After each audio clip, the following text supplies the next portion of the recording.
America అధ్యక్షుడు Trump బాదుడు ఏమాత్రం ఆగడం లేదు. కొన్ని దేశాలపై పన్నుల మోత మోగించారు. మెక్సికోతో పాటు యూరోపియన్ యూనియన్ దేశాలపై పన్నులతో విరుచుకుపడ్డారు. ఈ దేశాల నుంచి వచ్చే దిగుమతులపై ఏకంగా 30% పన్ను విధించారు.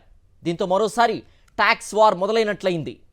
యూరోపియన్ యూనియన్, మెక్సికో దేశాల ఉత్పత్తులపై 30% టారిఫ్లు విధిస్తున్నట్లు అమెరికా అధ్యక్షుడు డొనాల్డ్ ట్రంప్ ప్రకటించారు. ఆగస్టు 1వ తేదీ నుంచే ఈ సుంకాలు అమల్లోకి వస్తాయని వెల్లడించారు. సుంకాలపై ఆయా దేశాలకు రాసిన లేఖలను సోషల్ మీడియాలో పోస్టు చేశారు ట్రంప్. 2 రోజులుగా హెచ్చరించి మరీ సుంకాల బాదుడు మొదలుపెట్టారు. అక్రమ వలసదారులు, మత్తు పదార్థాలు అమెరికాలోకి ప్రవేశించకుండా నిరోధించడానికి మెక్సికో ప్రభుత్వం తమకు చక్కగా సహకరిస్తోందని మెక్సికోకు రాసిన లేఖలో ట్రంప్ ప్రశంసించారు. ఇలా ఓవైపు మెచ్చుకుంటూనే మరోవైపు పన్నుల మోత మోగించారు.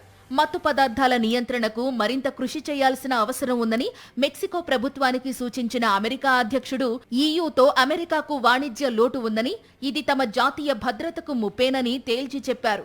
ఈ లోటును పూడ్చడానికి కలిసికట్టుగా పనిచేద్దామని ఈయూకు రాసిన లేఖలో పిలుపునిచ్చారు.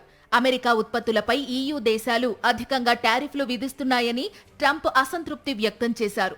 ట్రంప్ పన్నుల ప్రభావం ఇప్పటి వరకు 24 దేశాలపై పడింది. మరికొన్ని దేశాలపై త్వరలోనే సుంకాలు ప్రకటిస్తానని ఆయన వెల్లడించారు. ఏ 2 దేశాల మధ్యనైనా పన్నులు ఒకే రీతిన ఉండాలనేది ట్రంప్ వాదన. తమ ఎగుమతులపై సుంకాలు ఎక్కువగా ఉన్నాయని, అదే టైంలో తమ దేశంలోకి వస్తున్న దిగుమతులపై తక్కువ సుంకాలున్నాయని అభిప్రాయపడ్డారు ట్రంప్.